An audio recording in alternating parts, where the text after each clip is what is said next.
A very warm welcome, everyone, to day 2 of the 2021 Online Solutions Dialogues on Infrastructure Asset Management. So this is our second part of the workshop on asset management basics. Now, a few things. One is you can choose your preferred language using the interpretation button at the bottom, right? So if you use the interpretation button, you will be able to select your preferred language for listening to this workshop.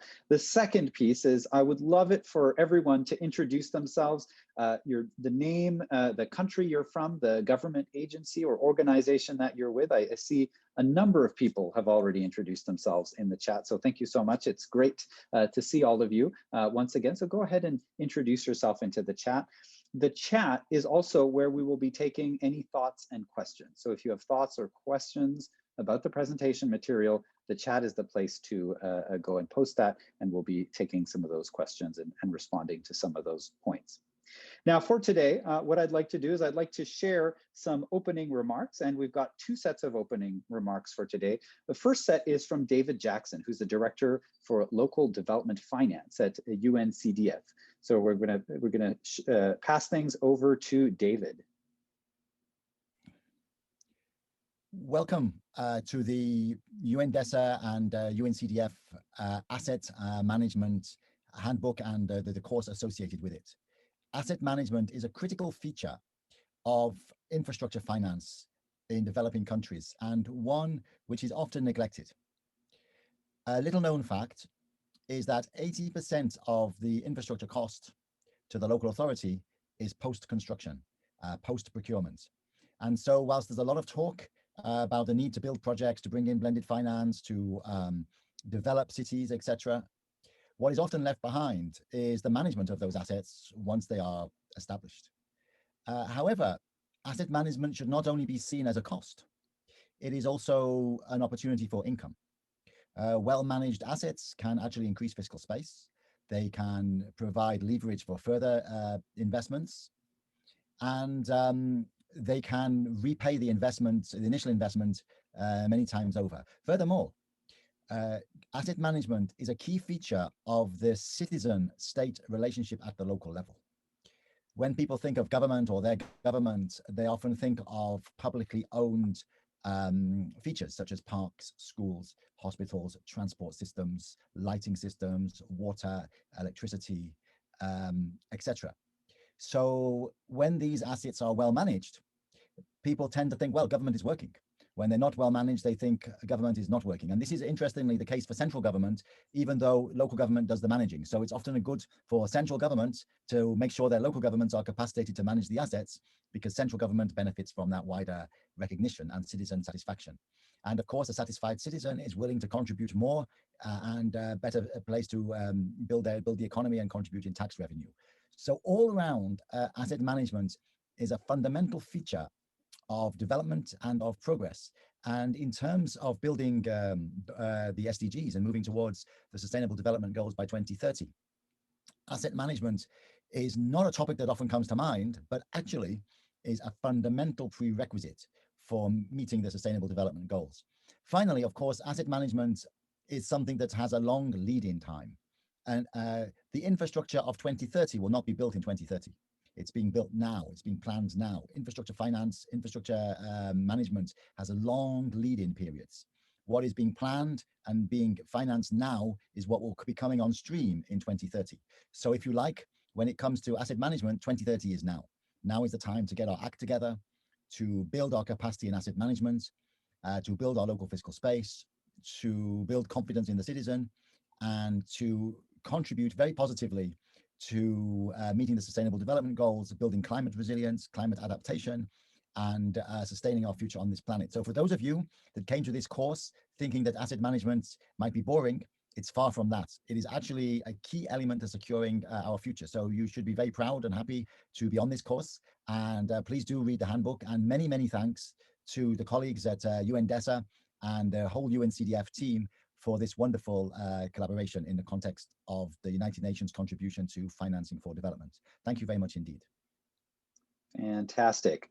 And then we have Nick O'Regan, who is the Director of Implementation Practices and Standards at UNOPS.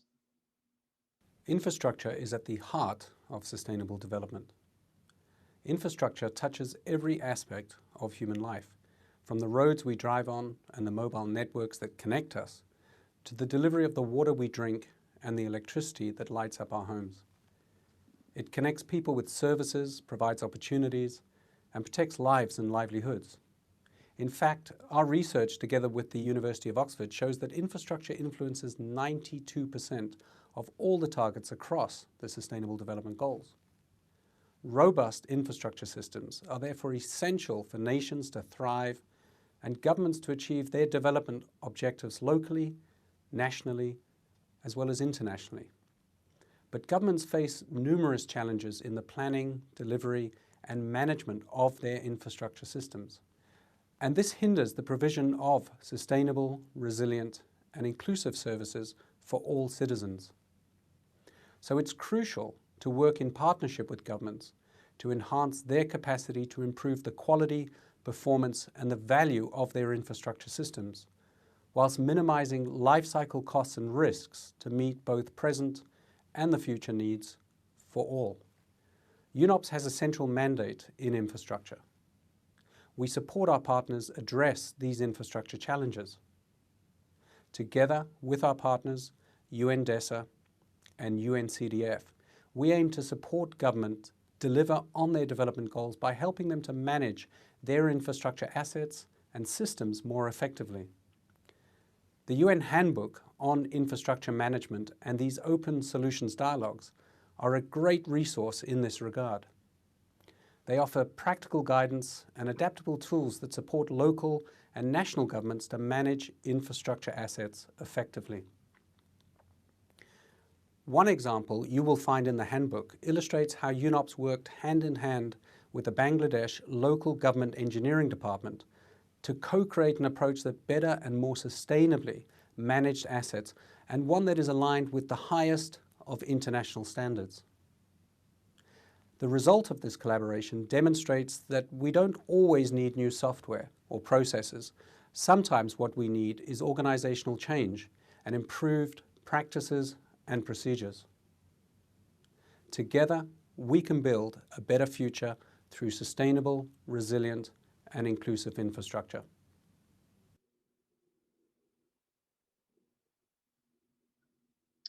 Fantastic. And then we'll have to introduce today a little bit and to tell us about some of the context around today. I'm going to introduce once again Daniel Platz, who is the project lead for infrastructure asset management in financing for sustainable development at UNDESA. Daniel, over to you. Thank you so much, Cal. Welcome everyone to the second day of the introduction to asset management. Today is going to be, I think, even more hands-on than yesterday, which is a good thing, of course. I think yesterday was quite exciting to see for everyone. We did have a few small technical glitches, and those glitches, I think, will have ironed out for today. But in case there are any problems, I think Cal will also go into that for a second after I speak. In case there are any problems, let us know in the chat function. Some of our colleagues are monitoring it very closely, and if you have internet connection problems or you get kicked out of Zoom repeatedly, there is a way to follow this discussion on YouTube.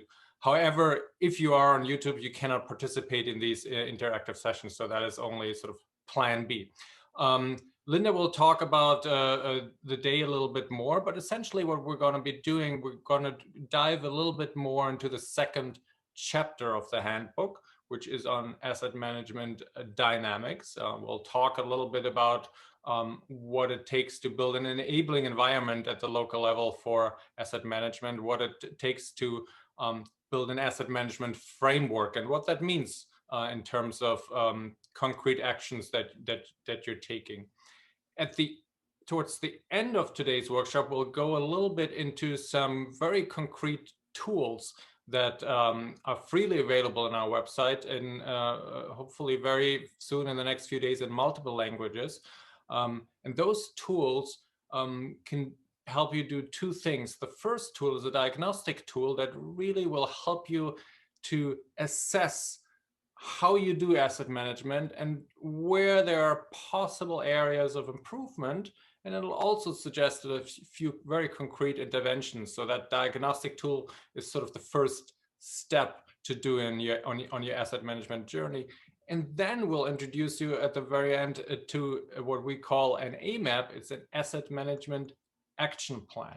And we'll tell you a little bit about how to use that and how to build an asset management action plan. And again, for that, we'll have tools available on our website. We'll have a template that you can use and just sort of fill out with your specific details and context. We have a writing guide also for an asset management action plan. And these tools are field tested, so we've really worked hard with many of you in the field to refine them and to make sure they make sense to you. So they're really driven by local governments around the world. And hopefully you can adapt them and use them too. And they're very important because one of the prerequisites to get a certificate for the series of online solutions dialogues that you will attend, the introduction, the data, next round on data in a few weeks, and then the crisis resilience workshops. To have an AMAP is one of the prerequisites to get the certificate. So you have a lot of time to write this AMAP over the next 6 weeks or so, but we'll tell you how to do it today. We'll send you home with the assignment to write an action plan for your own municipality, for your own government, for your own government agency, wherever you're coming from, and we will help you. We'll help you. So we'll again give you the email address at the very end that you can use to contact us directly, and we'll help you in between the dialogues to work on these asset management action plans, and that would be a very concrete outcome. We'll get into that a little bit more, but just to give you a heads up, please listen carefully. Today is really all about the asset management framework and some very concrete tools that should help you on your asset management journey in the weeks ahead, or I should say in the years ahead. Thank you so much, Cal. Thank you, Daniel. And just for anyone who is having trouble with Zoom, so if it's not working for you, if you're really not able to stay in the meeting, we'll be able to share with you a YouTube live link where you can watch a video stream. So just let us know in the chat if for some reason you're not able to hear things, you're not able to see the slides, we can share that link. Now, back by popular demand, who will be delivering our program today, we've got Linda Newton, who's our lead instructor. So Linda, back to you. And Linda, you'll just need to unmute yourself. There we go. Thank you, Cal. Thank you, Daniel. Oops, I'm sharing the wrong screen here. Just a moment. We always have to start the day off with a bit of a glitch. All right. And once again, you see beautiful British Columbia and the Rocky Mountains. And now you should be seeing our presentation.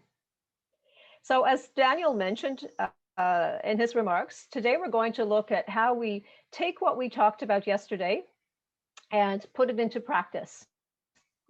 And what are the tools that help us do that? So we'll just start with a very quick review of yesterday before I ask you a fundamental question. Yesterday, we looked at this entire asset life cycle. We looked at how the key elements of planning for our assets, for acquiring our assets, using our assets. And I was very pleased to hear Mr. Jackson talk about the impact of the use phase and the percentage of costs that actually occur in the use phase. And then we talked about how we dispose of those assets. And we did this in the context of our 3 pillars of asset management: demand management, life cycle management, and financial management. So now I'm going to start off the day with a fundamental question for all of you to answer. You're going to see a link in the chat, and it will take you to Mentimeter again, and you'll be asked to type in your answer to this question. Why do you have the assets you have? Why do you have roads? Why do we have water? Why do you have a port? So we'll wait, and the link will pop up in the chat as it did yesterday. And I want you to click on that link and answer that question. Because if we don't know why we have the assets we have, how can we know how we should be managing them? So can we get our link put up in the chat, please, team?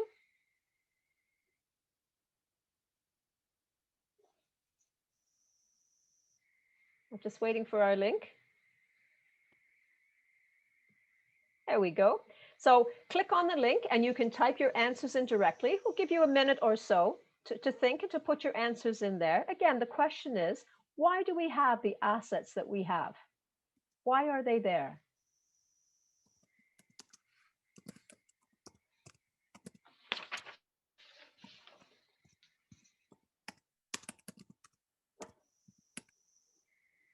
And once we start to get some answers, we'll see them pop up on the screen in front of us.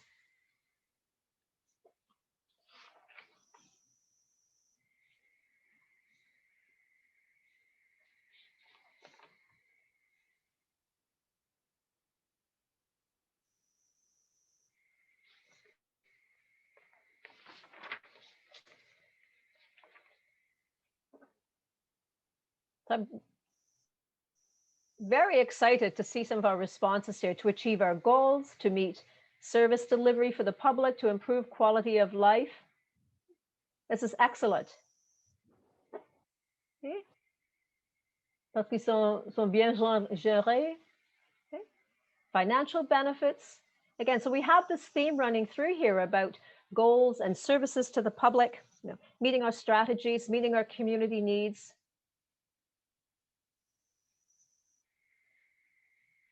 Transportation accessibility.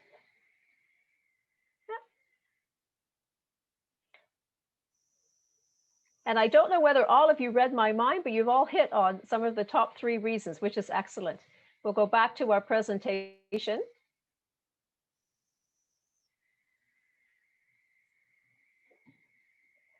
And so what we're going to look at today is why we have these assets that we have. We've talked about that. We're going to look at the big picture. Yesterday, I asked you to comment on legislation and policy and the asset management framework. So we're going to look at what that means, this big picture of legislation and policy. Then I'm going to introduce you to the asset management framework, and then we'll look at what I call asset management enablers. What do we need to have in place to help us manage our assets and to undertake what we call asset management? Okay. We've talked about how the systems are there to meet infrastructure needs. And so we've looked at our fundamentals. Now let's start to look at what I call the big picture. And as you can see, we have a link. The reason I asked you yesterday to look at national legislation or asset management related legislation is it flows from the top. That's why I was so pleased to see some of you mention goals. At the top, we have our national legislation, which then helps inform how we develop asset management directed legislation. And we'll look at what each of these are, which then leads into our organizational policy strategies and plans. So our organizational goals are based upon what comes from above. And we're going to look at that. I call this the big picture. And Linda, if you could just share your screen as well. Oh, I'm sorry. I don't know what happened there. When we flipped back, it didn't share for some reason. Thank you, Cal. So I will just back up one. This is what I was talking about what we're going to look at today. Our big picture, the framework, and asset management enablers. So the big picture, what is the big picture? At the national level, we have general policies, we have general acts, legislation that deal with things that cover all of government. So accountability, a procurement act, perhaps some of you have an anti-corruption act, a financial act. And then at the national level, we also have specific legislation that is asset management focused. Now, very few countries have an asset management act. In fact, South Africa is one of the only countries that does. But what we do have here would be Land Use Act or a Public Roads Act. We may have directives on solid waste management or water supply or a Water Act. And then at our local government level, again, we have those general documents. We may have a city, town, or vision. We may have an economic development act or a development plan. And then we have, again, aspects that are very specific to asset management, such as land use or operations. We may have a capital planning directive. So let's look at each one of these, and we'll start with legislation. As I've mentioned, that the national constitution is what typically establishes the legal status of local governments. And so it could be codified in something such as your Local Government Act. Many of you would have local government acts.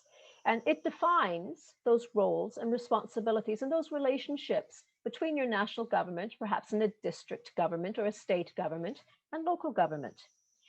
It may even identify what services and responsibilities fall to the local government. Okay? It may talk about universities and schools, or it may talk about hospitals and health clinics and identify who is responsible for what. So while it tells us why we do things, okay, and it will provide some detail on direction, it can also take the form of regulations. And this is at our national level.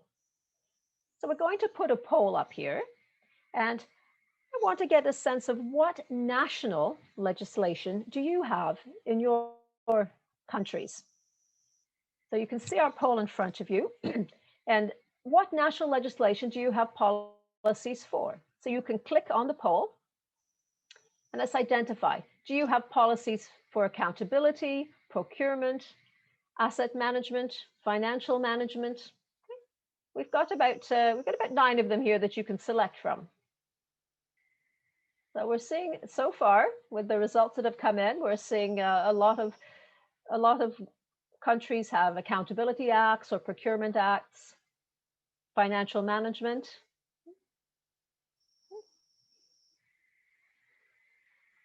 Give another minute or another few seconds here.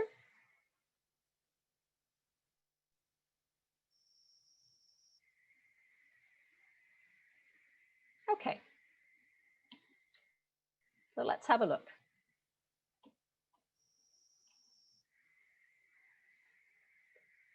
You can see our poll. So approximately 20% of you have acts for accountability. Procurement is the one act that is common across a lot of countries. Very few have asset management related legislation, which is typical. And financial management. So you notice there's very much this financial theme here. And one of the things we want to do in this workshop is to get you more aware of those other two pillars of asset management, the demand management and the life cycle management, because they work together with finance. And a lot have land use, very few have asset valuation. And what was our second question in our 6 whats yesterday? You know, what do you have and what is it worth? So valuation is very important. So let's return. And in fact, I did a scan of what we had from our various countries. And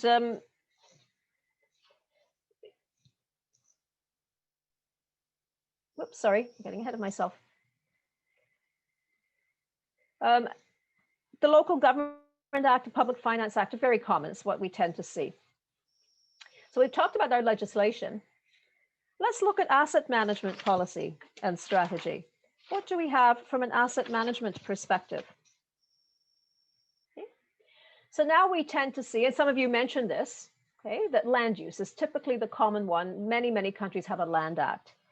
We may have public roads, as I've mentioned, in this particular area.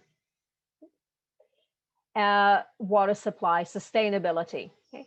And these may not necessarily be acts, but they could be directives, they could be policies, and some of them may be under national control or departments within the national government. And again, they will tell us why we are doing certain things.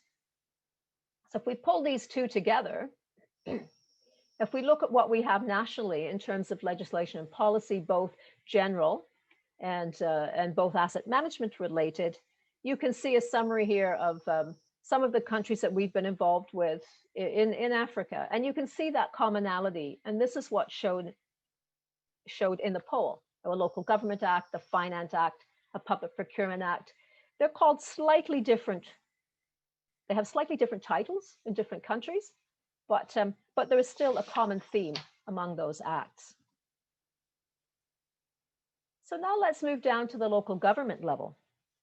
As I mentioned, within your local government, that direction that comes from the national government should flow down to the local government. So your local government, the local government vision, the local government idea of economic development should be flowing from where the national government wants to go. Another analogy you could use is that we're all in a boat and you want everybody to be rowing in the same direction.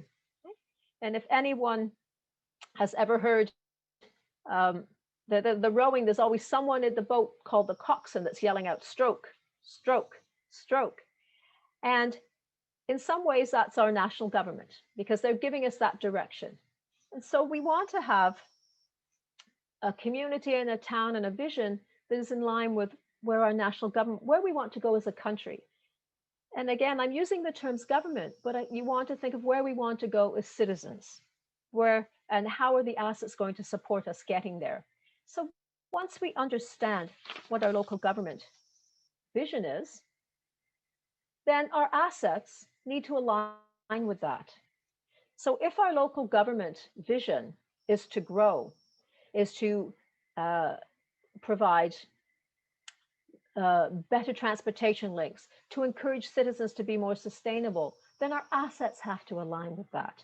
We have to give people those opportunities to recycle.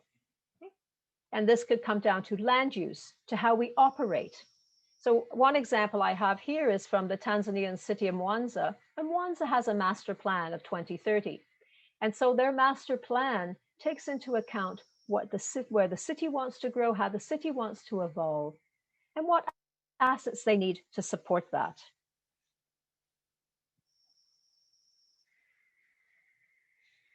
So we're going to come back to you again. And the same situation, we're going to post a link in our chat. So what do you have at your local government level? Okay. Do you have guidelines? Do you have a government strategy? Do you have an operations plan? Okay. What do you have for this fourth quadrant that you see here? Asset management policy and strategy. What do you have to help guide you at your local level that is related to asset management and to your city or your town's vision? Do you have a strategic plan? So click on our link that is posted in the chat, and you can type in what you have that helps you manage your assets at the local level. So not the national level, at your local level.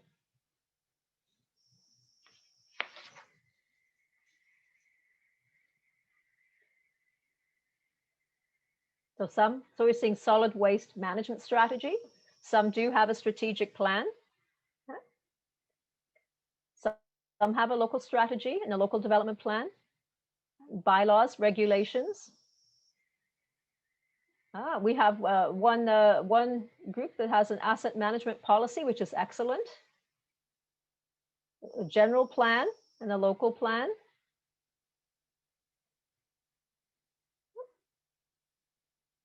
Okay, so we're seeing development plans, which is excellent. So from an asset management perspective, we want to know what is in those development plans. So we're going to come back to the main presentation. And I will get my screen share correct this time.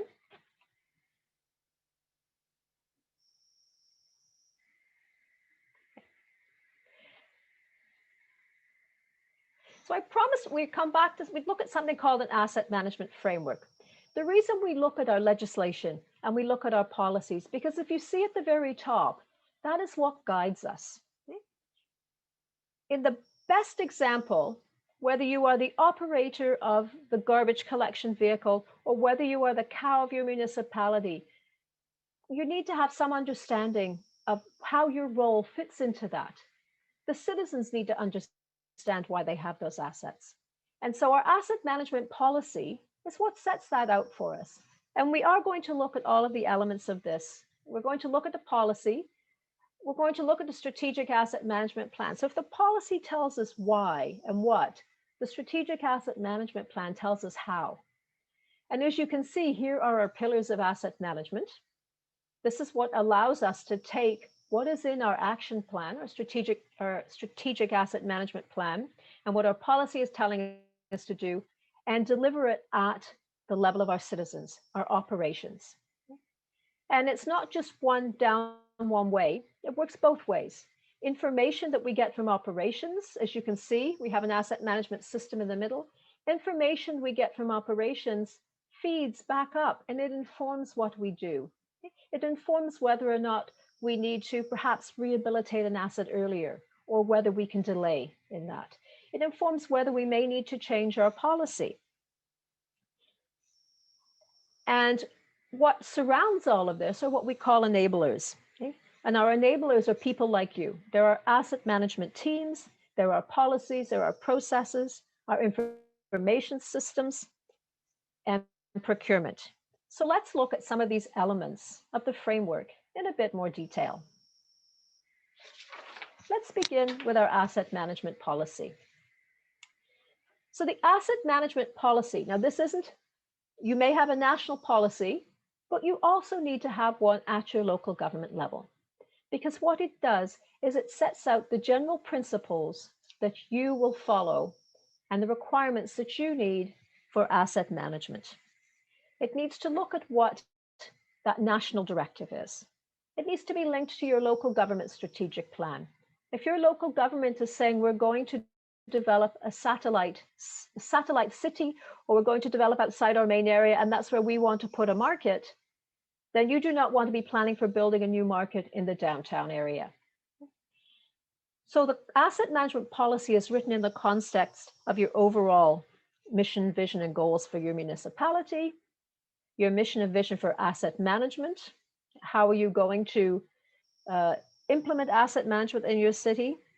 It will look at principles. So those things, as principles are how we operate. You know, we will be open and transparent in our transactions.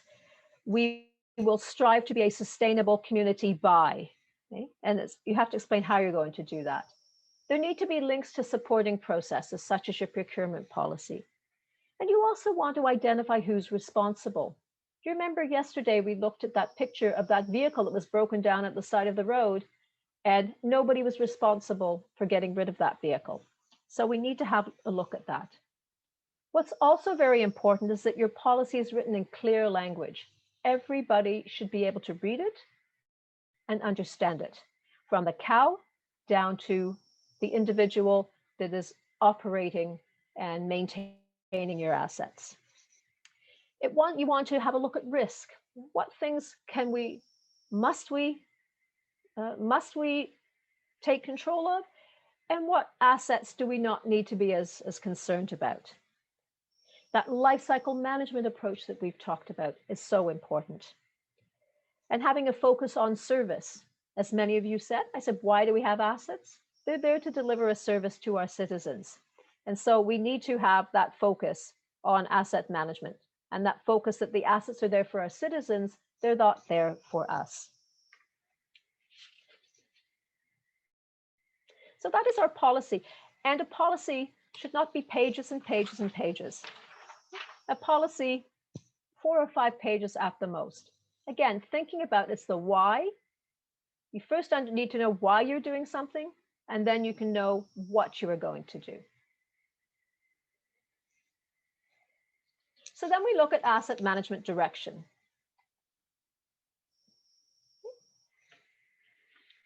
And when we look at asset management direction, we're looking at our strategy and we're looking at our asset management plan. So we know our why, we know our what. How are we going to do this? So let's look at the how. And the how starts with our strategy. It starts with knowing what our vision is and what our goals are and what our objectives are. It's a very high level plan, and it talks about how those assets will be managed across your organization. So yesterday we talked about that concept of portfolio management. Well, your asset management strategy is very much focused on portfolio management. What assets do we need to deliver the services for our community? It doesn't get into the details of the day-to-day operations of the asset, but it gives us an idea of where we want to go.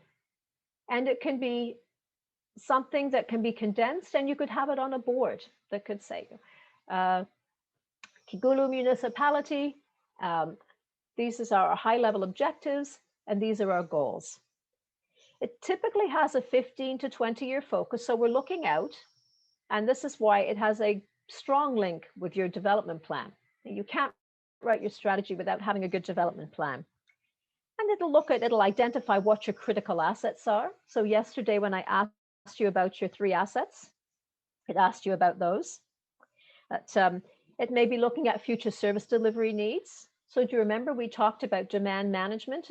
Demand was not only about understanding what you have now and what you need now, but what you might need in the future. So if you are seeing an increase in day traders coming into your city, your asset management strategy may be looking at moving markets to the outside of your city. If you want to reduce congestion and traffic in the downtown, your asset management strategy may have a focus on that. And what do we need to do for that? Or if you want to become a more sustainable community, your asset management strategy will say, well, what does that sustainable community look like in 10 years? So we need to know where we want to go in order to determine what's the route to get there. And it will also look at those major initiatives, your capital plan. What are some of the major things you may need to do? Do you need to build a new bus terminal or a market or extend your services? And how are you going to measure and monitor that? At the very high level. So we will be measuring and monitoring. And these are all elements of your asset management strategy. So a quick Zoom poll for you here. Does your local government have an asset management strategy? Have a strategic plan or an asset management strategy? Yes or no?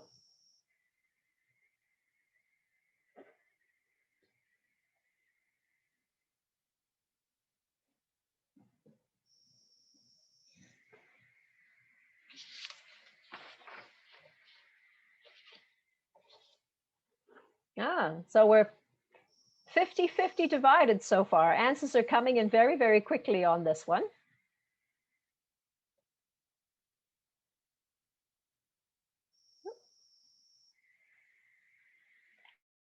We'll end our poll. Okay. So a very, very slight lead to the yes, which is excellent. My follow-on question would be, if you have a strategic plan and an asset management strategy, are you actually following it, or is a document that is available on your website or it sits on a shelf? Because many organizations may have a strategy, and once they've written it, there we go, it's done, and they forget about it. And when you do have that strategy, and I'll tell you a story of a friend of mine that I was talking to the other day. And this particular city that I know has an asset management strategy. And I asked her if she knew about it. And she is an engineer in the wastewater treatment plant. And she didn't know about it. She didn't know what their focus was. She didn't know. All she knew was the day-to-day operations of that wastewater treatment plant. So it is not unusual for organizations to have a strategy and then it just sits on a shelf. So that is one thing to think about when you go back to your communities, your municipalities. If you are one that has a strategy, then have a look at it. Are you actually following it? Do you know that it's there? Is it available for people to see? If we have a strategy, we need to come up with a plan. And our plan now starts to give us those details about how we are going to manage our assets. We talked about levels of service yesterday. So our asset management plan will outline what those levels of service are, and they will be different for different assets. Even within asset classes, they will be different. We may be piping water into the heart of our cities or our communities, and on the outskirts of our community, we aren't piping water. People have boreholes, or that could be a community access well. And this would go for water provision, for roads, for solid waste management. I'm sure you can think of many examples as well. But, in addition to what's contained in the strategy, the plan will identify what resources will be available to do this, who those responsibilities fall to. It will identify performance measures. So those performance goals and those performance targets we looked at yesterday will be identified in that asset management plan. Now, some of these may come from your national government. For example, some countries will say there will be a classroom for every 25 students. And if education is a responsibility of your local government, then it is your responsibility to ensure that you meet that. So that is a performance measure that needs to be in your asset management plan. You may have a performance measure that says everybody will have access to basic water supply by a certain time. And again, that needs to be in your plan. But if you remember, we want these measures to be smart. They have to be relevant. We can't meet everything 100% of the time. And your asset management plan will also refer to other plans. We've talked about the land use development plan. So it's complemented by that. And because common issues that arise if we don't connect our plan with our strategy, with development plans, is that it's not linked, it's not integrated, it doesn't take into consideration the other aspects of the municipality that may need to be looked at. We may, as I've mentioned, be putting our market downtown when our land use development plan tells us we want to be building it on the periphery of the city. And it's also, we have to be aware that there are competing interests for funds. So we want our plan to be good. Quite often what you will see are these two plans put together in something called a SAMP, a Strategic Asset Management Plan. And I've got the key sections of a SAMP here in front of you. You would have a summary so that someone that wants to read the first couple of pages gets an idea of what the document is about. You'll have an introduction and stating those assumptions and those constraints in your service delivery. And then the state of your assets. So what do you have? Where are they? What are they worth? What condition are they in? And it brings together the levels of service from your plan, and it brings together your strategy and also your financing strategy. This is our wish list. This is how we plan to pay for it. The SAMP brings everything together in one place. And again, don't be alarmed if you don't have these documents. Many organizations, many municipalities don't. This is where we want to get to. This is good asset management. So how do we do that? Well, we have what I call enablers. And one of the enablers was on our framework, was information systems. Okay? And I'll touch on that in a moment. But the very first enabler is you. It's people. We need people that are competent. We need people that are qualified, dedicated, and we need an asset management champion. We need someone at a senior level that understands asset management. So some of you may become the asset management champions for your communities, for your municipalities. And as part of that, you want an asset management team to support each other, okay? That of key personnel from various departments. So you could have an asset management team. It's not a formal team, but they would come together. You would perhaps have someone from engineering and finance and development that you can talk about this so that you're starting that conversation of working together. And you need support from your local council and from the senior management team. And it's very important that it's not just, yes, we support it, but it's seen to be active support. Then technology, which is a level in our asset management framework. Technology does not have to be complicated, as you're going to learn. It's next month. I said next week, I meant to say next month. But the technology that we need are some form of assessment tools that we can gather this information. It could be simple Excel spreadsheets where you gather information. It could be a register, as long as everybody follows the same process. Technology will not manage your assets for you.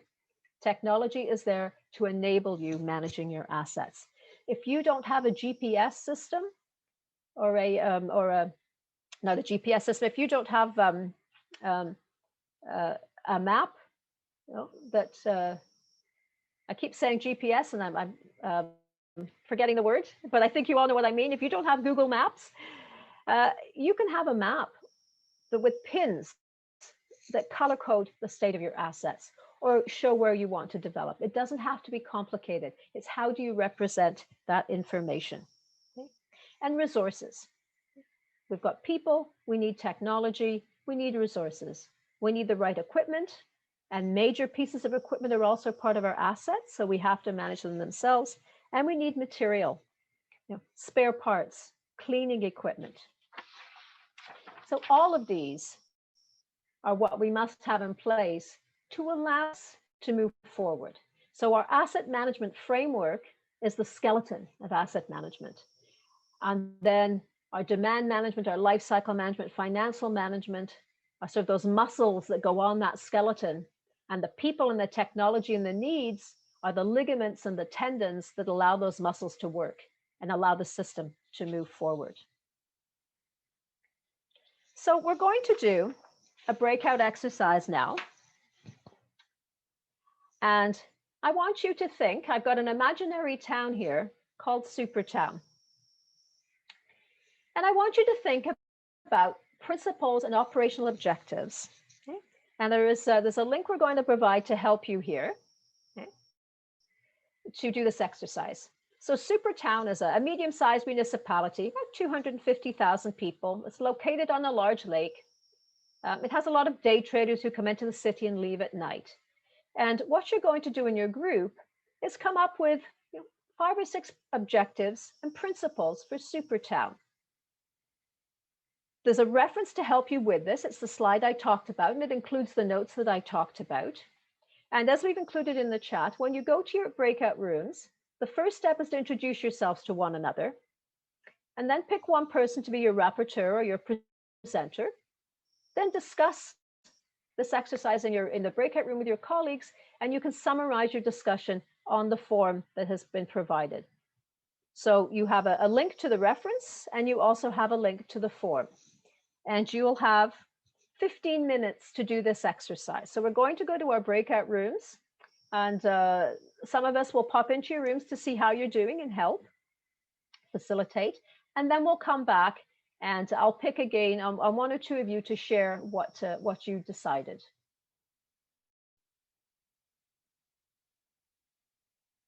So our team will now be assigning you to breakout rooms. All right, so we have everybody back in our group.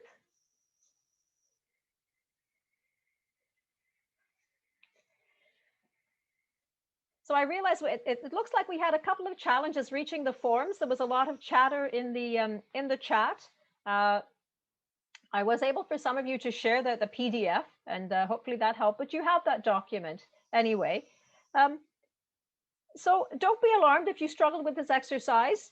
What we asked you to do, what I was asking you to do in about 20 minutes is something that organizations take 20 days to do, not 20 minutes. But what I would like to do is I'd like to call on Kandiru Kadimala. Kandiru, if you can ask to be unmuted, and I'd like you to read your group's response, if you can, please. Okay, so we've had a lot of challenges with this exercise, and I do apologize for that. But what you will have time to come back to this again later on when we look at AMAPs. But what could be an example in this situation?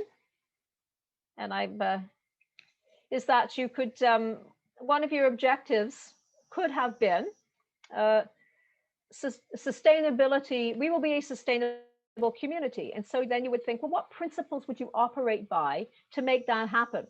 So we will encourage recycling in our communities. We will provide citizens with the opportunity to reduce their waste.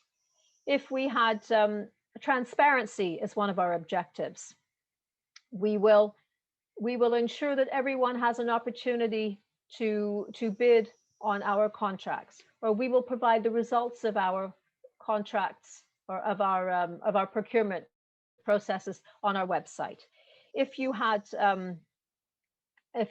fiscal responsibility as one of the principles of your community, then you would say, you know, we will ensure that we plan for the future and that we incorporate solid investment planning processes in what we do.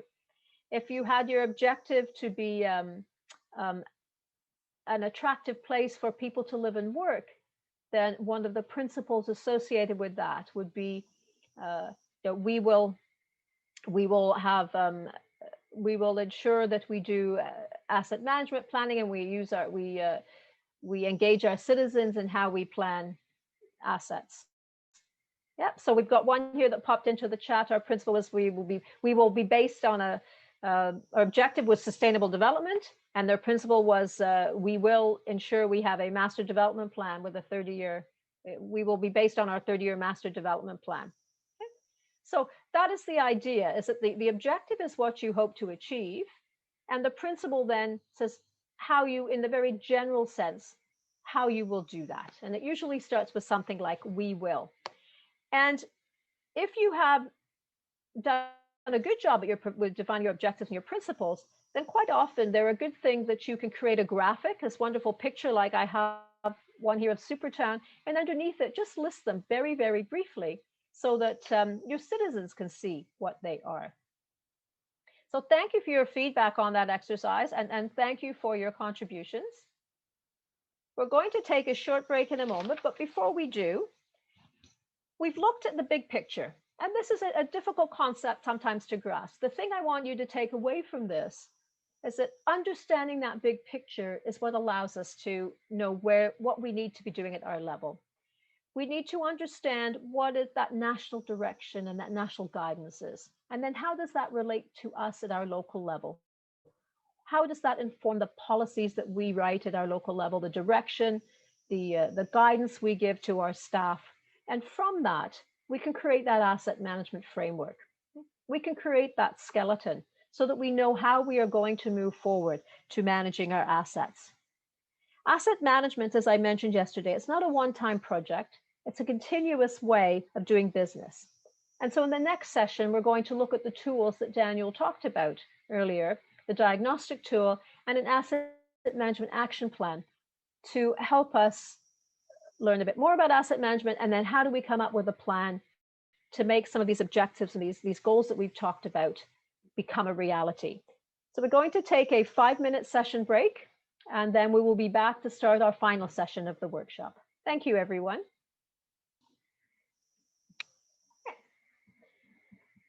So we're going to start our last session by looking at instruments that have been developed. We're going to start our last session by looking at instruments have been developed with UNCDF and UNDESA, and we have tried them in the field with several countries. And so there are 2 tools we're going to look at, and we'll look at each tool, and then at the end you're going to have an opportunity to start to understand the AMAP and to look at a priority asset and discuss that within your groups. And I think this will be a much easier exercise for you to do than the last one I threw at you. So, as I mentioned, we'll first look at the diagnostic tool, which was it is a simple way for you to assess where your community is at. And then we will look at this asset management action plan. We'll look at what it is and how you can use it to help you develop a plan to go forward. So one of the things before we start, I would like to know how many of you have had an assessment by a UNDESA consultant. So has your local government had an assessment? A poll is going to pop up here for you. Has your local government had an assessment by a UNDESA or UNCDF consultant?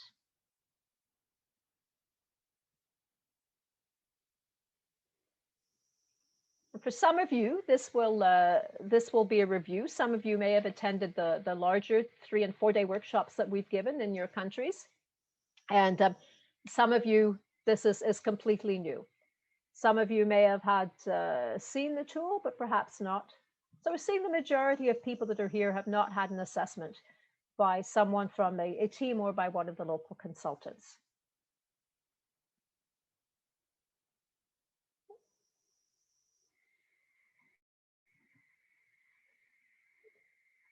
I'll just show that with everybody. So 80% of our participants have not had an assessment. And so if you haven't had an assessment, you may not have been involved with the AMAPs as well. So let's start to look at the diagnostic tool. So what is our diagnostic tool?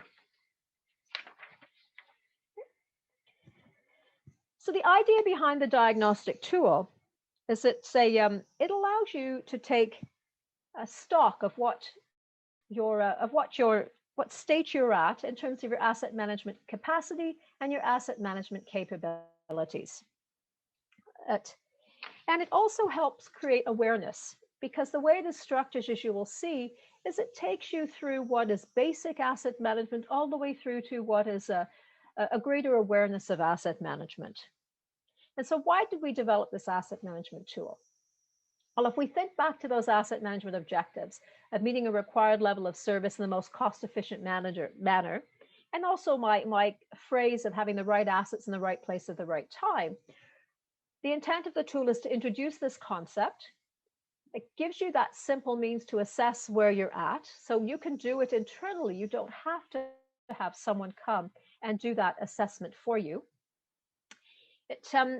And it can then assist you with developing actions. As you'll see as we go through the tool, it's first taking a look at who you are as an organization, assessing where you are in these various, by asking a series of questions, and then at the end, helping you determine what actions you might need to take. Based on that, you could then work upon developing an asset management action plan to address some of your challenges. So how did we develop the diagnostic tool? There are many tools that are out there that you can look at. One is the ISO 55000 Asset Management Standard. They have a capacity tool that you may or may not be aware of.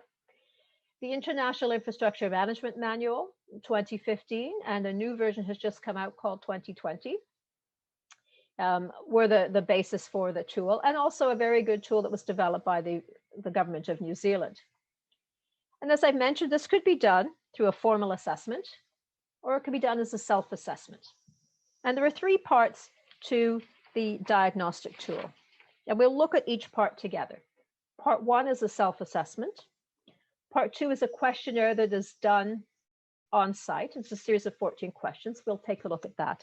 And then part 3 is evaluating your responses to those questions. And we'll also look at part 3. So let's start with our look at the diagnostic tool. What is the process? And this is what's important. And I've spoke to this to some extent already. There are 4 basic steps to the process. The first is to identify what type of assessment do you want to have. Do you want to do this internally? And so it's an informal assessment, or do you want it to be a more formal assessment and you're going to present the findings of what you have done, perhaps to your council? Okay? Do you need some help? Is it going to be done by another organization? As an example. Then we start the self-assessment. And the key in the self-assessment is to have a focal person that's appointed by your organization that coordinates the responses, because there are many players that come into doing the assessment. We need to engage engineering and procurement and community development, and perhaps the environmental officer and the financial section. Okay? And so that part of the assessment is completed by your organization. Then we go and we do the on-site assessment. And if this is being done externally, then there is a team or perhaps a consultant, an individual that will come, and they arrange a visit to your municipality through the focal point, through that person that has been appointed to lead the team. And the assessor reviews part 1 again, and that team then reviews the stakeholders. So if you were doing this internally, you could create your own internal assessment team if you wanted. And then, as I've mentioned, part 3, the final evaluation, we now assign a value to the responses. We look at the responses and they're assigned a value from 0.5 to 4 based on where it fits on a scale that we're going to look at. Okay?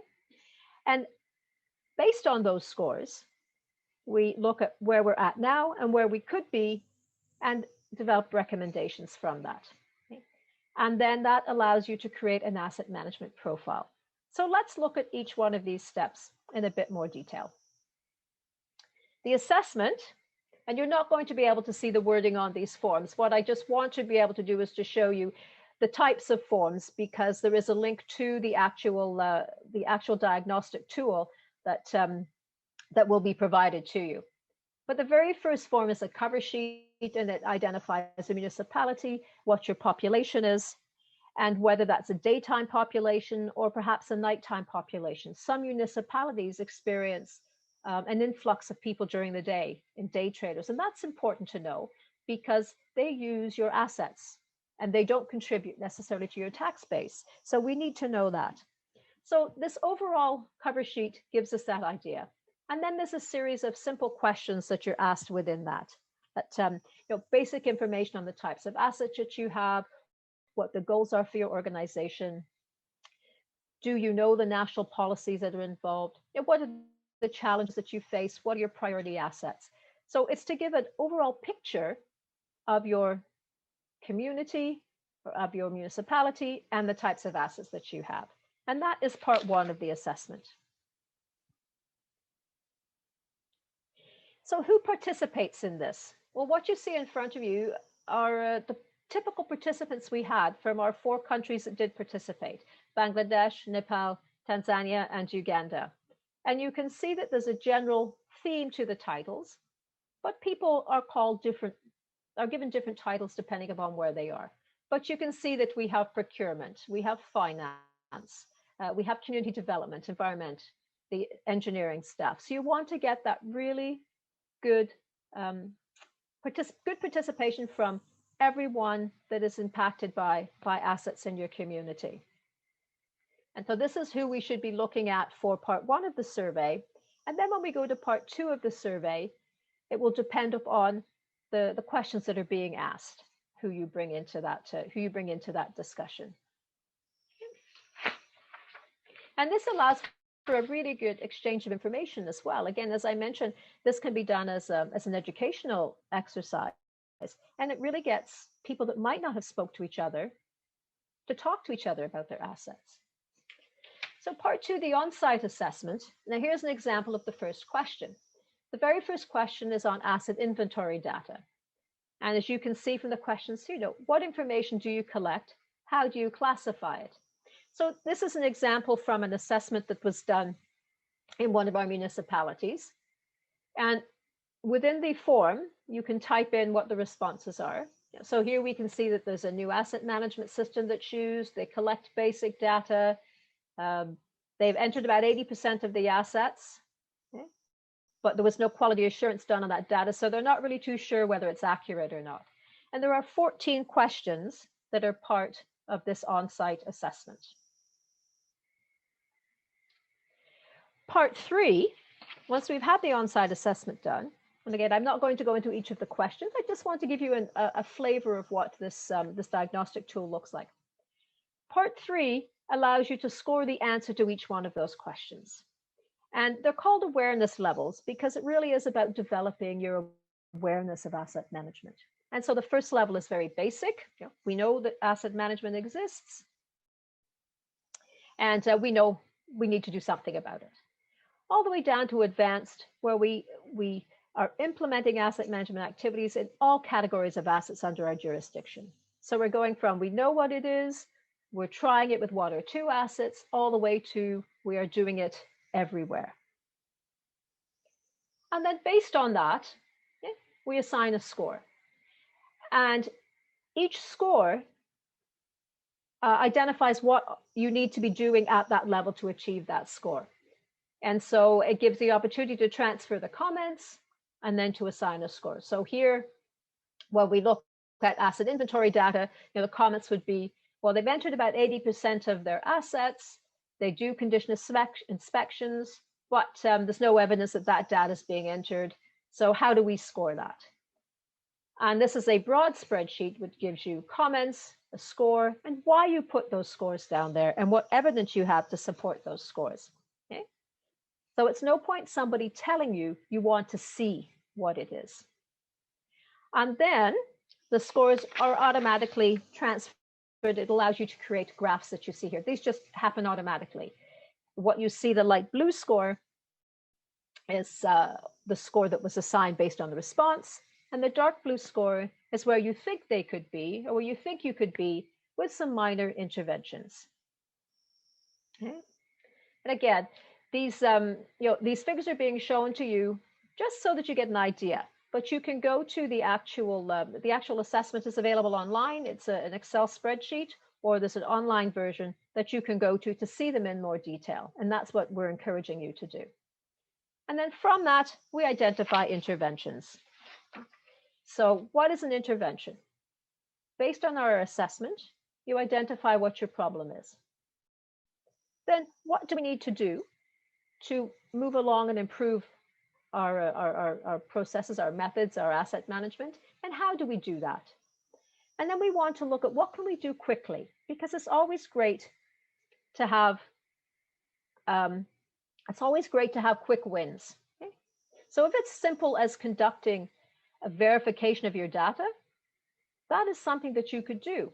You could say, let's verify what we have in our system and is it accurate for one of our assets, because then you can get an idea of how accurate your data is overall. And then you identify strategic actions. So what are those things that are going to take a bit longer? They might need to have some money, or we might need to identify specific resources to put towards them. And so we identify both. What can we do quickly to show progress? And what needs to take a little bit more time? And what do we need to plan for? And this is then identified in the diagnostic tool. There's a column for that. And then if you choose to, for those municipalities that have had an assessment, a report can be prepared that pulls all this together and tells you what you need to do. So that's the diagnostic tool. And again, it's a very, very quick overview, but the intent is to show you what is there and to go to the tool then, and you can use this when you go back to your municipalities, perhaps as the first step on your asset management journey, because it captures a lot of the things we've talked about. So let's go on to look at the asset management action plan. Okay. We'll come back here, identify strategic actions, okay. Identify quick returns. These strategic actions, we could then develop an asset management action plan for. Okay. So what is the action plan? So the action plan is a map. In many ways, it's a map helping you plan how to get from where you are currently to where you need to be or where you would like to be. Okay. So for example, if you want to increase food security in the local community and you decide to build a new public market, okay, well, to build and operate and maintain that market, you're going to need additional revenue. If you don't have the revenue if you do not have the revenue to do that within your own, from your own funds, you might need to secure investors, donor agencies, third-party investors. And this is a fairly high-risk strategy. And those investors are going to want assurances that what they're investing in is going to be looked after. Because as we all know, a bus terminal, a market, a water treatment plant, all look beautiful when they're first constructed. But what are they like 5 years down the road? If you are charging market vendors a higher fee because you've built this new market, you want to be able to keep charging that higher fee because you have to pay back that loan. And the vendors are not going to pay the fee if they don't think they're going to return the services. So where am I going with this? Well, if you've got an asset management action plan, and if you've thought about the demand management for your market and the life cycle management, you can show to your investors that you have a plan for ensuring that you're going to get those revenues and that you can show how you're going to keep that market well maintained and keep that market well functioning. and how that market will continue to provide a benefit to your investors. Okay?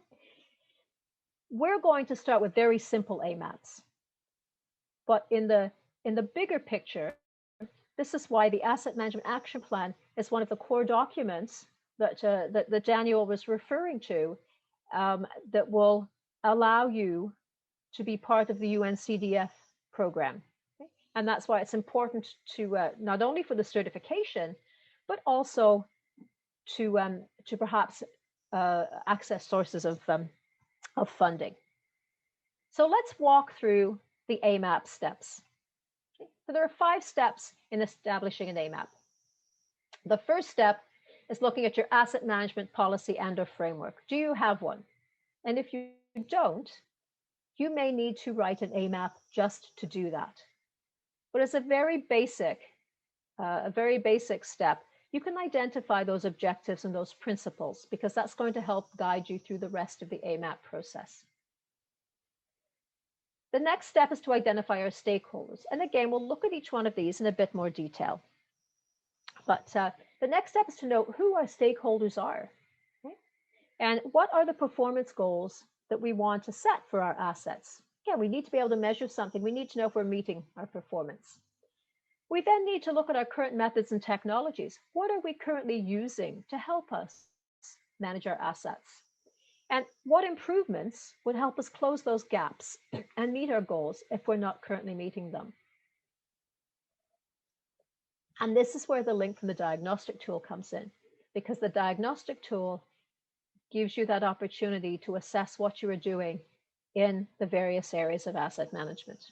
And then the final step, of course, is to come up with some concrete actions on how you're going to improve performance.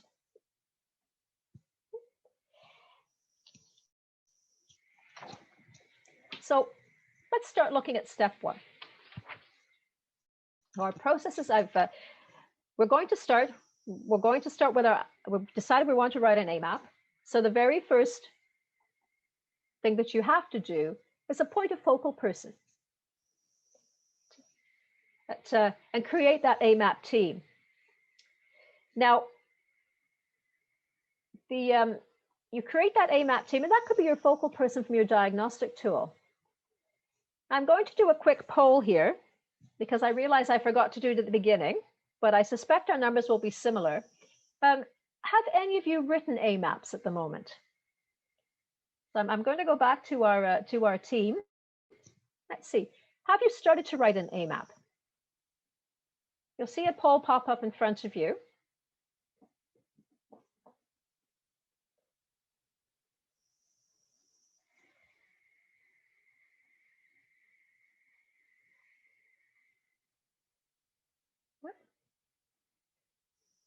We'll give it another few minutes, or sorry, another few seconds.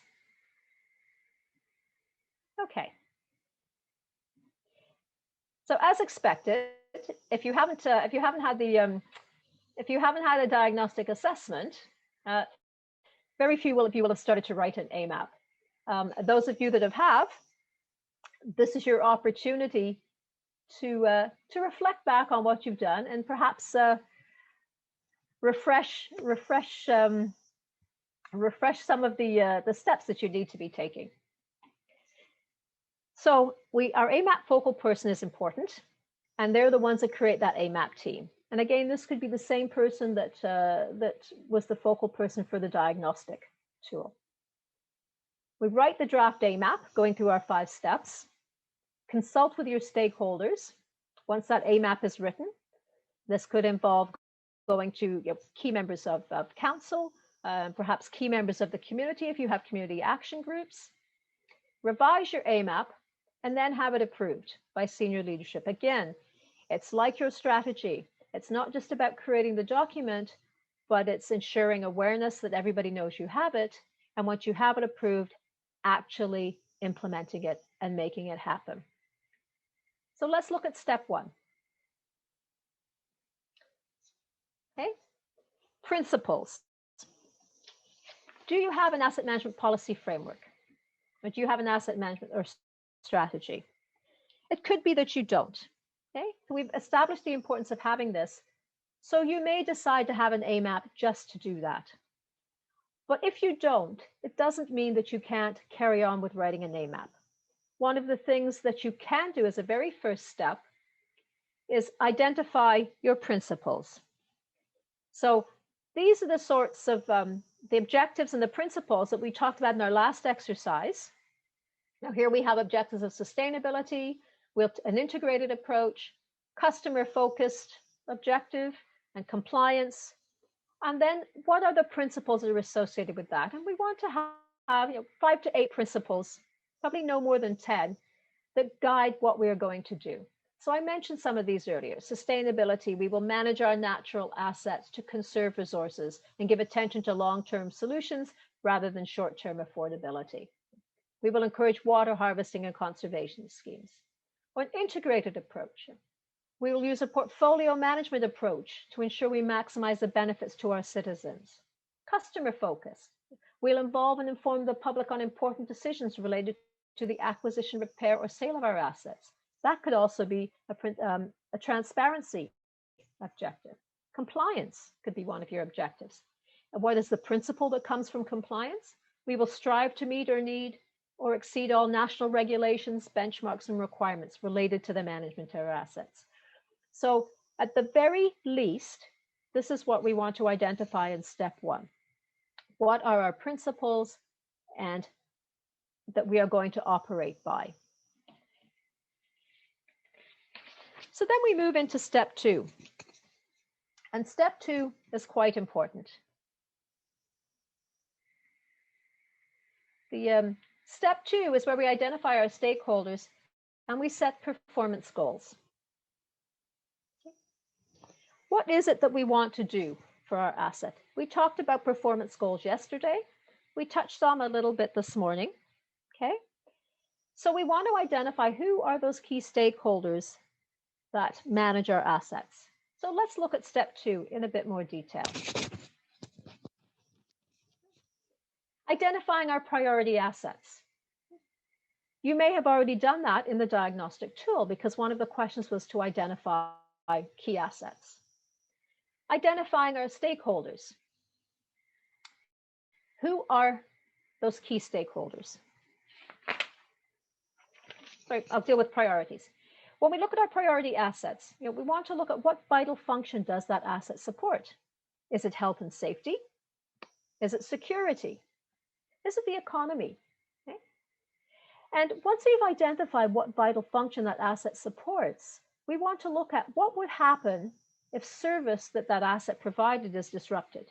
So would it have a significant impact? So we'd have a major disruption or loss of service. Maybe it's a moderate impact where we'd have some disruption, but we could get the service repaired or there's an alternate service that could be provided. Or perhaps there's no impact. So these are what help us decide what is our priority asset. If there's no impact, is it a priority asset?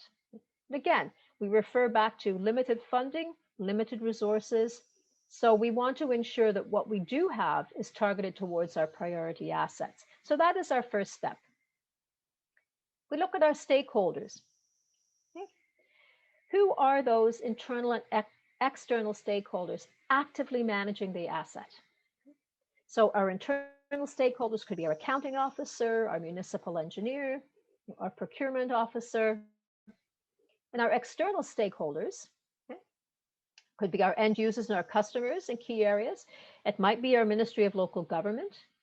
It could be multilateral or bilateral development partners or other funding organizations. We need to identify who they are because some stakeholders we need to manage closely.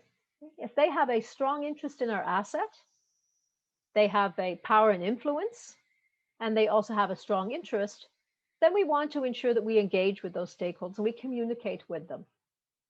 If they have a high level of power and influence, or a high interest, then again, we want to be sure that we do consult with them. And if their power and influence or the interest in our asset is low, then we just monitor and keep an eye on those stakeholders.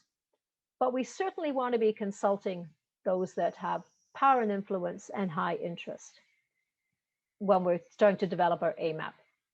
And then our next step is to identify our goals. So what performance goals and targets do we want for those priority assets we just talked about? So I'll use solid waste collection again. And so our performance goal could be to provide solid waste management on a daily basis. Okay, so what level of service are we going to provide? So our level of service is collecting, and this is an example from one of our AMAPs that was done by one of our participating municipalities. So the level of service was to collect solid waste generated and transport it to a dumping site. So it's being collected from a central point. And that was the level of service was provided for the entire community. What performance targets did they set? Well, 90% of it was going to be produced and collected and transported to the dumping site every day. And they also said that we'd have 90% of our fleet serving in a week. So if we think back to that SMART, specific, measurable, achievable, relevant, and timely, okay, is it achievable? They haven't said 100%, they said 90%, and it's every day. And 90% of the fleet serving in a week. So one truck could be broken, but as long as most of our vehicles are working, we're going to be meeting our goals. So they now got something that they can measure to understand if they are meeting that level of service. So that has to be identified in our AMAP. Our next step is then to identify what current methods and processes are we using to manage that particular asset, that priority asset. And what you see on the screen in front of you are what is an example from an actual AMAP that was written. So this particular municipality was looking at condition assessment, maintenance management and work order management, the financial management, okay? And some of the tools that they had, a record system, they used some software, they had condition assessment software. So, this is sort of, if we're doing our diagnostic assessment, this is a level 3 awareness or even a level 4 awareness with this particular municipality, because they were using everything that was at their disposal. So they look at their current methods. So what are we currently doing? Because we need to assess whether or not it's actually working. Okay? Again, we need to know what we're doing and how we're doing it before we know whether or not we need to improve. So then we come to my favorite part, which is the gap analysis. And I like to use the two words, so what? I use these words all the time. So we've done our analysis and we've set our goals, and now we can look to see whether or not our waste management collection is actually being implemented so that it achieves our goals. And we find that our current supply, it only reaches, apologies, this is a wastewater example, or a water example, water distribution. Our current supply only reaches 80% of our community. We're looking at water distribution. Okay. So we need to fill the gap. So what? Well, if we're going to fill that gap, if our goal was we're going to reach 90% of our community, what do we need to do? Well, we've got to identify our underserved areas. We've got to review our levels of service. Perhaps we can't afford to keep offering that level of service. Maybe we need to rethink what that level of service is. Or maybe we just need better information. So from that, well, so what? What actions do we need to develop? If we've got underserved areas, perhaps we need to develop a plan to drill new boreholes. Perhaps we need to increase the number of boreholes if our levels of service and capacity. Perhaps we need to develop a way to better gather our data and to validate the data that we have. And so those are our actions. If that's what we need to do, then what is the plan to do that? How do we take action? The plan. We've gone through our whole process. Now we come to the last step, and that's the plan. Okay? There's a couple of tips for when we develop our plan. As I've mentioned, you want to prioritize what those actions are, identify what you can do quickly, right? The quick win. Okay? What's going to have the biggest impact in the shortest amount of time? And then also look at what is practical. Because an AMAP is something that you want to be able to do within a year or two. We're not looking at, the AMAP's focus is not 10 years out, it's in 1 to 2 years, so that it starts you on that path to improving your asset management. So we want to summarize what resources we need to implement the actions we're proposing, set realistic completion dates because we want to be able to see that they're achievable. So our plan also has to be smart. And then it's very important to get council approval and to follow up. Okay? So if we look at what a comment that we had back from one of our participants, you know, their highest priority actions are those that we can accomplish quickly, and they're practical, that can have an immediate impact. You want to be able to demonstrate progress to your stakeholders.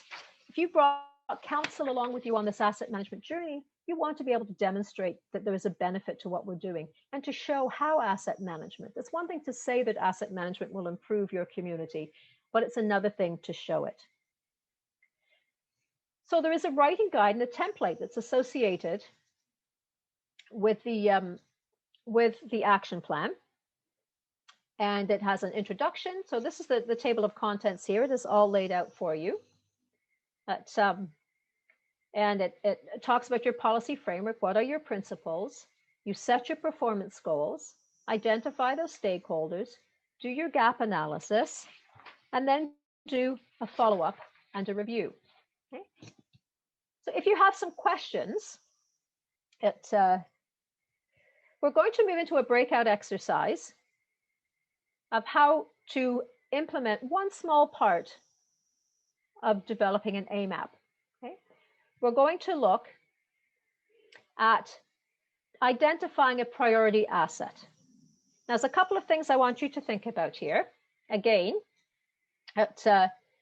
you're going to select your asset within your group, and then you're going to answer the following questions. It's going to help you determine if it's a priority. What vital function does that asset support? And look at what is the impact of service disruption. And once you've gone through this exercise, you may find that that's not a priority asset and you need to pick another asset. And again, we'll do the same exercise. Now there's a link, there's a Google form link for you to do this. And would like you all to open up the Google form link now before you're assigned to your rooms. It's the same process, okay? Introduce you'll be with different people in your breakout room. So introduce yourself, you know, your name, your country, your organization. Again, select who would be reporting back because we will have some time to get to individuals to present what their priority assets are. Discuss the question. So your objective is to identify that priority asset, identify what vital function it supports, and identify the impact of service disruption to confirm that it is a priority asset. And just put one response in the Google form, okay? We don't want everybody to report in the Google form, just one response per group, per breakout room in the form. If you do have questions, we have so many breakout rooms and we only have 4 or 5 facilitators, so it's hard for us to get to all of the rooms in a timely fashion. So we encourage you that if you do have questions, post them in the chat and we'll respond to you in the chat, because it will also help everybody else that might be struggling. So make sure you've opened up your Google form. I'll give you a second or two to do that. And then you'll be put into your breakout rooms. And we'll have 15 minutes to do this exercise, and we'll monitor the time. So if you need a little bit more time, we'll see, but we'll start with 15 minutes and see how everybody does. This is a much more focused and simpler exercise than the last challenge I gave you. Oh, I apologize. I've said put your questions in the chat, but once you're in your breakout rooms, we won't be able to respond to questions in the chat. So, so please just identify through the chat, or identify if you do need some help by perhaps putting a hand up. How do we know when they need help or if they have a question?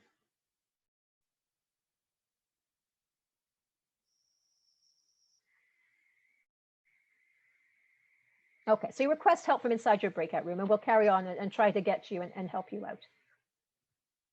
Which is our answer the following questions to help you determine if it is a priority. So what I would like to do, excellent participation. And I think that was a much easier exercise for all of you on this, this particular session. So what I would like to do is I would like to call on breakout group number 9. I believe it's Tutat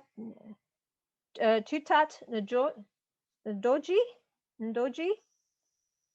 Tutat Ndoji from breakout group number 9. Would you please request to unmute yourself and share your response with the group? Hello? Hello. Can you please share your response with us? Well, after discussing together with the group, we decided that the most vital asset that a municipality has is water supply. And it supports the vital functions that does support its health and safety, it's in the economy, in the social well-being of everyone. And its disruption, the disruption of this service would have a very significant impact in the lives of everyone. Very good, thank you. And so within your group then, that you can now start to decide if those of you that have picked water supply as a vital asset, then you can start to think about how do you improve on that? Are you meeting those goals or set some goals for that particular asset? Excellent, well done. Thank you. I'd like to now call, I'll request you to put yourself back on mute, and I'd like to call on group number 15, and this would be Odabo John.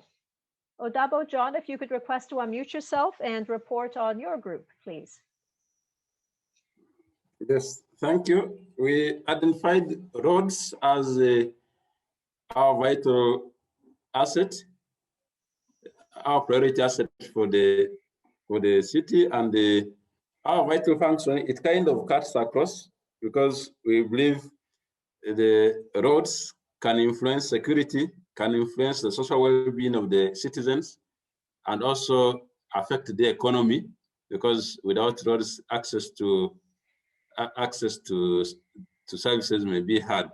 And the impact of this disruption is, for the case of safety and insecurity, we looked at emergencies. There may be emergencies like in accidents, fire outbreaks without roads. Sometimes access to the services may be a problem. But also, when we don't have roads, the movement of goods and services becomes a problem. And this eventually will mean there is low revenue because people cannot access these services. Good, it's a very good analysis. And you can see when you start to look at that, the number of stakeholders that are affected, aren't they, by roads, and why roads would be a priority asset. Thank you very much for sharing. Good job within your group. I'd like to call on group number 24, Agath Nouguet. Agath, if you could request to unmute yourself. Breakout room number 24.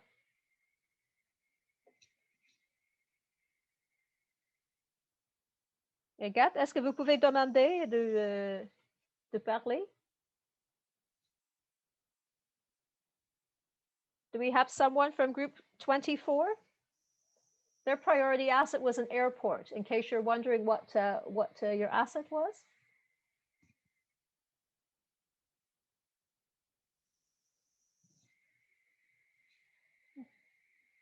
Okay, Agathe is not connected to audio. All right, Osiri Patrick. Osiri Patrick, I'm not sure what your group was, but perhaps if you'd like to unmute yourself and share the priority asset for your group and the vital function.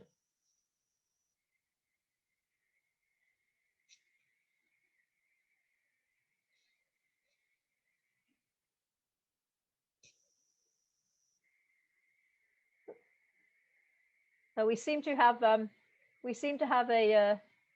couple of challenges with people. Pull up my chat here. A couple of challenges from people.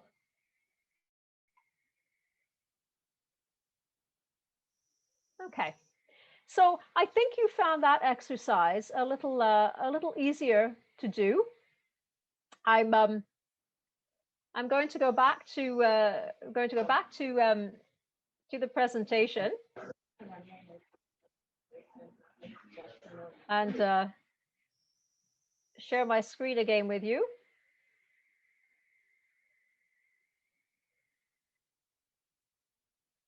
At the moment, I'm experiencing a technical difficulty. My screen doesn't want to share.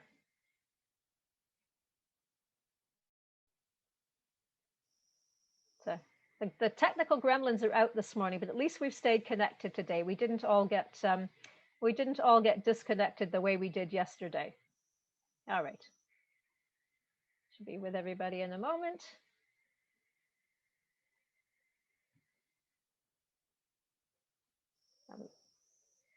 Quickly have to get through all of our slides.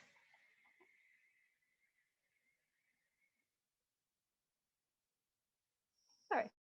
So that exercise was to give you an idea of how do you take that first step in looking at what your priority assets were, because those would be the assets that you would then work on developing an AMAP for. And you would then start to identify who are the stakeholders, who do you need to engage, what methods do you currently use to manage those assets, and then you would start to set performance goals for those assets. And then how are you going to measure whether or not you're meeting those goals and develop performance measures for those assets. And then you would develop a plan. If you want to improve how you manage that asset, you would develop a plan for that specific asset. Okay? And so that's how we would work through the AMAP process. So our last session has been more about the tools. And so your opportunities to engage have been at the end of the session rather than through the session. But the key thing to take away from the tools is that in order to know where we want to go, we first have to do those diagnostics. We first have to understand what our problem is. And that is the diagnostic tool. And then we create a plan to solve that problem. And the AMAP is the tool that's been developed. There's a template that you can follow that gives you detailed instructions and a writing guide to help you do that as well. So there's instructions on how to use both of these tools along with the practical tools themselves. So what have we covered over the past couple of days? We've looked at asset management in general. Okay, what do we mean by asset management? The challenges, the benefits associated with asset management. We've looked at the life cycle and the things we need to consider from a demand perspective, a life cycle management perspective, and a financial perspective, all the way through that life cycle. It's not about just building an asset, but it's about managing it and ensuring that it lasts for 5 years or 10 years or 40 years, however long its life is supposed to be. And that's really critical. So if you're going to fund external agencies, you're going to get funding from external agencies for new assets. The fundamental question you need to ask yourself is, if I can't look after the assets I've got now, what is my plan to look after new assets? Am I going to get rid of something? Or am I adding this to my inventory? And if I am adding it because it's a vital asset I need, how do I secure long-term funding to help me with the operations and maintenance of that asset? So we've looked at those key elements of asset management, and then we've looked at the framework. What do we have in place that helps us get it done? All the way from our policies and our directives, understanding our roles, our responsibilities, to the tools that we need, to the people that we need, to the resources we need, to the equipment that we need, because it's not going to happen just magically because we've done a workshop. And then how do we develop a plan? How do we assess what our challenges are by using the diagnostic tool? And then how do we come up with a plan to solve that problem? And that is the AMAP. So what is next? Well, then I'm going to thank you very much for your attention and for your participation, for bearing with us with the challenges that we had today with one of our exercises. And I'm now going to turn it over back to Daniel to talk about what the next steps are and where you go from here in your asset management journey. Thank you so much, Linda. Let's give Linda and ourselves a round of applause for working very, very hard over the last 2 days. So I'm gonna do a little bit of virtual clapping. Thank you so much to Linda. Thank you to also Cal and his team for really smoothing out any issues and challenges. This has been one of the biggest virtual workshops I've ever been on. And I was really happy about, despite some technical problems, the level of interactivity and engagement that we managed to achieve. So I think, without patting my own back too much, because I'm also, of course, part of this team. I hope it was useful to all of you. Now, what are the next steps? You may recall that yesterday we mentioned the certification process, right? So what we want to get out of this is a solid knowledge, familiarity with some of the basic tools of asset management. The last 2 days were really the introduction, and some of the concepts you may have already been very much familiar with, but it is important to agree on a common terminology to make sure we all talk about the same thing when we talk about asset management. But this was just the beginning of our journey. So we have 2 more rounds of workshops. The next time we will all meet will be 9-10 March, and we'll talk about data and information. This is going to be a bit more technical, but I think we're ready because we've really established a sound foundation, right? And then at the end of March, we will have sessions on 2 sessions on crisis resilient asset management, where we'll talk about the impacts of climate change and other natural disasters and external shocks on assets and how to deal with that. And also the impacts of health pandemics and health emergencies, of course, in light of COVID-19. But not only that, I mean, there's Ebola, there's other dengue fever, there's other health challenges we continuously have to deal with at the local level, and mostly at the local level, we have to respond to these challenges, right? So this is just the beginning. We'll see each other again 9-10 March, and then 31st of March. In order to get the certification of the whole course, we want you to do a little bit of homework, but we will help you. What should you do? So we want you to go home to your local government, to your agency, to your central government, wherever you're coming from, and start working on an asset management action plan. This is something you shouldn't do on your own. You should talk to your colleagues. Some of you already came with colleagues into this workshop, so you already have a group. But for those that came individually, please go back and talk to your colleagues that are involved in asset management. If you're an engineer, you may want to talk to your procurement officer. If you're a procurement officer, you may want to find some of your engineers. Finance officers are relevant. We talked about accounting officers. We talked about town clerks, of course. We talked about all these different stakeholders that are involved, right? So go back and meet and discuss how to approach an AMAP and how to do the AMAP. And you will see that on our website, we have the links here. We'll have a template. So all you have to do is, it's a Word document. You download that Word document and you start filling out the gaps in that template, right? And in order to help you do that, we'll also have a writing guide. And we do have those documents in different languages. We have them in French, which is the most relevant one for Africa. I apologize that we don't have it in Portuguese. I know we have Angola and Mozambique, countries that speak Portuguese, but hopefully we'll do that in the future, and we'll be able to provide that as well. So please go to the website, start working on that AMAP, and in order to get the certification, you will have to submit your asset management action plan by the end of this series of workshops. So that means basically end of March, early April. We would like to get it. But of course, if you need longer, that's fine too. We'll just wait and then we'll provide the certificate.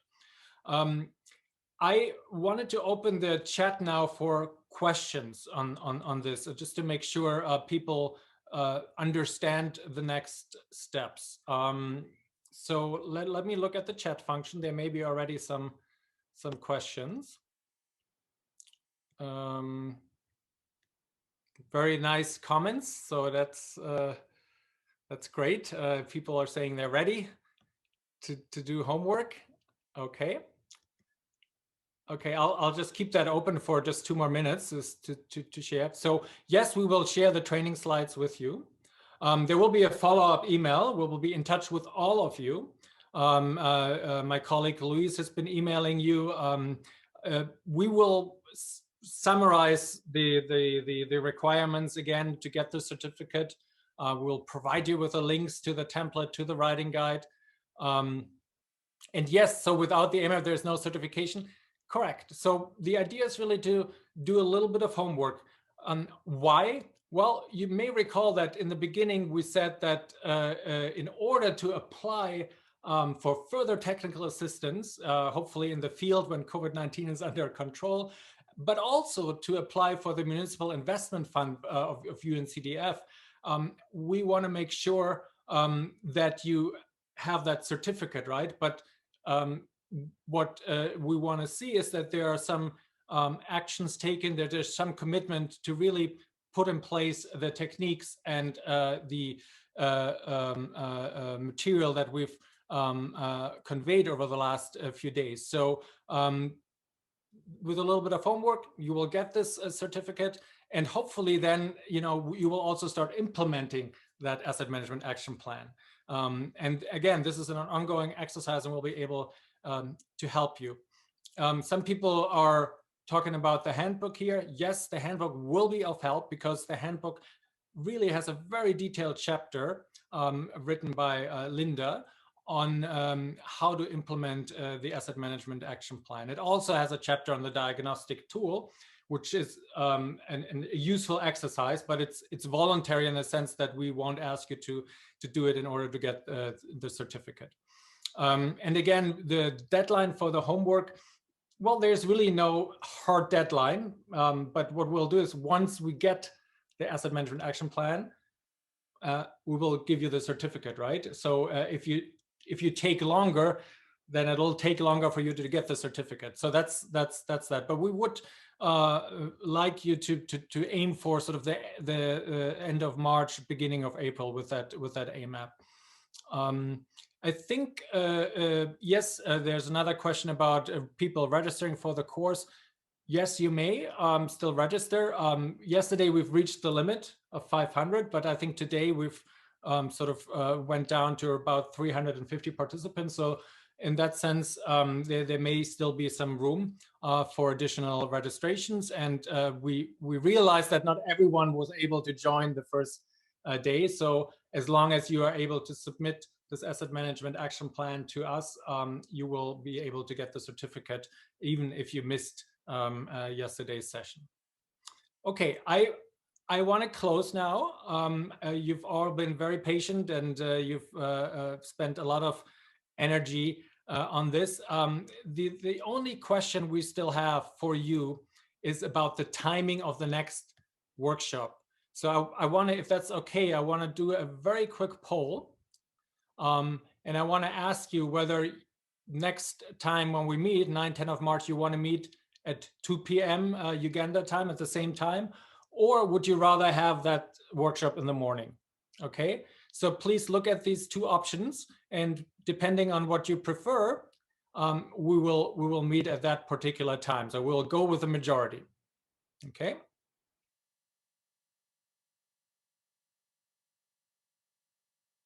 Okay, there seems to be a strong majority for the current timing. Let's just wait another 20 seconds or so. Every vote counts. Okay, I think it's pretty clear. 88% of you were happy with the timing, so we will meet at the same time next time on 9-10 March. Linda will not be the instructor. We'll miss her, but she will. She said she'll be present, so you may bump into her in one of the breakout rooms. We will have experts on data, and we'll have the author of the data chapter of the handbook teaching this course, together with a very renowned expert from the University of Cambridge that has been working on data asset management for data collection for asset management for a long time. So he will really have some really hands-on tips on how to build good asset registers. So we will be in touch with each one of you. Feel free to contact us. You will see that there's an email address here, iamh@un.org. That stands for Infrastructure Asset Management Handbook at un.org. You can contact us there anytime. You can contact Louise, who's been in touch with you. You can contact Francis, our senior consultant from Uganda, who's done an amazing job letting you know about this workshop and making sure that you have everything you need to participate. Any one of these people, will be able to help you. We're all a team. We will exchange notes. So please feel free to contact us, and do not miss the upcoming workshops. Again, we'll see you again on 9 March, and we'll be in touch in the meantime. Thank you to everyone for such wonderful participation. It's been a real pleasure to see all of you, and I look forward to meeting you again very soon. Okay. Bye-bye. Thank you, everyone. Thank you so much. Bye-bye. Have a good day.